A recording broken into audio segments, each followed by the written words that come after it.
If He Had Been With Me by Laura Nowlin. Chapter 64.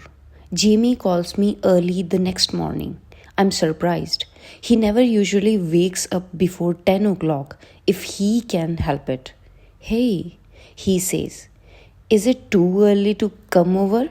No, I say. I have been up for an hour. Oh, okay, cool.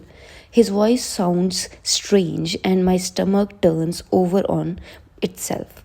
After we hang up, I go into the bathroom to put on makeup. I remember his strange voice and an odd, quasi excitement fluttering in me. I wait for him on the back steps. It isn't too warm out yet, but the sun is bright and it's drying the dew on the grass and warming the steps. I hear a car coming and I sit up straighter, but it is only Finney. He sees me sitting on the back steps. Hey, he says. Hey, I say. What are you doing? Waiting for Jamie. Oh, Finney says. Just then Jamie's car pull into the driveway. He gets out slowly and look at Finney. Hey man, he says. Hey, Finney says. He turns and goes into the house. Jamie walks over and stands in front of me. I weakly smile at him. Hey, I say. Hi, he says, but he doesn't smile.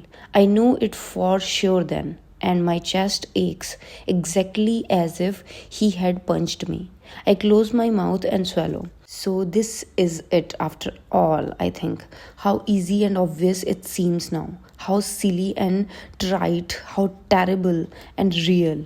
I want to laugh at myself and him, but all that happens is that the corners of my mouth twitch once. I squat over and make room for him on the step. Why don't you sit down? I say. I thought we could take a walk, he says. Here is fine, I say. He shrugs and looks away. He doesn't seem that I already know. He sits down heavily, with 6 inches of space between us, and looks at his hands between his knees. I look away and focus on Finney's car while I wait. The queasy excitement that I felt before begins to ebb away, and I am filled with the cold dread. Autumn, he says. Yes, Jamie, I say. I can't do this anymore. Do what? I say, just to be cruel. This relationship. I see his hand turn towards me to gauge my reaction, accepting to see surprise there. I try to make my face blank, but I can feel my eyes burning. Why? I say. He takes a deep breath. I can't be who you need me to be, he says. His tone is that of someone reciting a memorized lesson, a catechism. You need me a lot, and it's more than I can handle. You are depressed all the time. I'm not depressed all the time. Yeah, you are. No, I'm not. You are depressed a lot. My parents are getting divorced. You have always been like this. I can't do it anymore. My arms are wrapped around my stomach now, and I'm leaning forward as if I need to hold my internal organs in place. Finney's car is blurry. How long have you felt this way? I say. A couple of weeks. A couple of weeks? You want to throw away what we have had for 4 years after a couple of weeks? That's stupid. Jamie sighs, and for the first time, I do not hear pity in his voice. I knew you were going to say that, he says. Look, all your reasons are really stupid, I say. People in relationships need each other like I need you. I know it's exhausting taking care of me, and I'm sorry. I can try to give you a break, and we can use this summer to get back on track. I really think this is just a rough patch. Jamie shakes his head. I finally turn and look at him. He's looking at his hand again. So that's it. You are not even going to try after all this time together. I can't do it anymore, Autumn. You said you would love me forever. I'm not going to let him off easy. I do love you, just not that way anymore, Jamie says. You still love me. I say, you just can't feel it right now. Sometimes that happens to me, and I just wait and it always comes back. I don't break up with you, I just give it time. He shakes his head again. He sighs. I wait. There is something else. He says, my veins fill with ice water, and I feel like I'm looking at him from very far away. What? I hear myself say, and I think how silly it is that I am asking when I already know. Sasha and I have discovered that we have feeling for each other. Finally, the laughter that has been building up in my chest bubbles out. My head drops between my knees and my shoulders shake. Discovered? I say. My laughter begins to sound strange to me and I swallow in an attempt to hold it back again. I laugh once more and shake my head. Discovered? How very fucking special that must have been for you both. Jamie puts a hand on my shoulder. We both still love you so much, he says, and we have been so worried about you. Sasha really wants to talk to you. I shrug his hand off.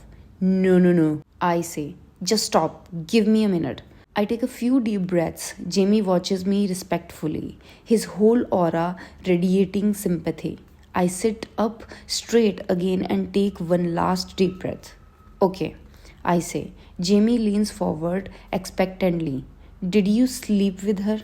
I ask. Jamie draws back as if I pinched him. He says nothing. I blink. Really? I say. When? We never planned on any of this, Jamie says. We feel really awful about how this has all turned out and tell me when, I say.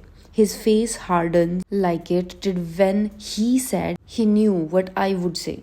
A couple of days before prom, after she went with me to order your corsage. It was an accident. We felt awful about it and we swore that it wouldn't happen again. But last week, we both admitted that we can't pretend anymore.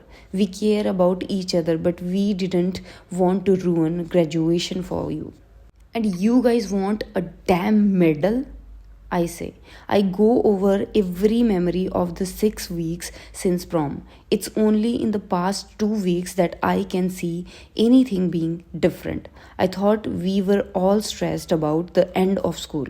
I trusted that Jamie would always want me. I never thought I could be free of his love for me. We are sorry that we have hurt you, Autumn, Jamie is saying. But we still really care about you and do you want to know something funny? I say. I always thought you loved me more than I loved you. I always thought I would be the only to end it if it ever happened. For a long time, I believed that too, he says. For a moment, my confession and his agreement give me a small feeling of camaraderie. Together, we are looking over our relationship and seeing the same thing. Then the feeling is gone and I am alone. A strange calm has come over me. I focus on Finney's car again. You can go now, I say. My voice is even and quiet. I'm ready to go to my room and be done with this. What? Jamie says. You should go now. There isn't anything else to say. You guys are assholes and that's it. I know you are angry and you have a right to be, but we didn't plan any of this. I don't really want to hear any more. Okay, let's just be done. Okay. Jamie stands, his face is hard again. At the bottom of the steps, he turns and looks at me. Sasha wants you to know that she's sorry. She wants to talk to you, but she is going to wait for you to call her. I'm not going to call her. You can go ahead and tell her that. I stand and start towards the door. We really hope someday we can all be friends together. Jamie says, we care about you so much. I think you should. I open the door and turn to face him. Jamie, I say, since you are the one breaking up with me, I think I should get to have the last word. And I want you to know that I will never, ever be your friend again. I slam the door and go to my room and cry where no one can hear me.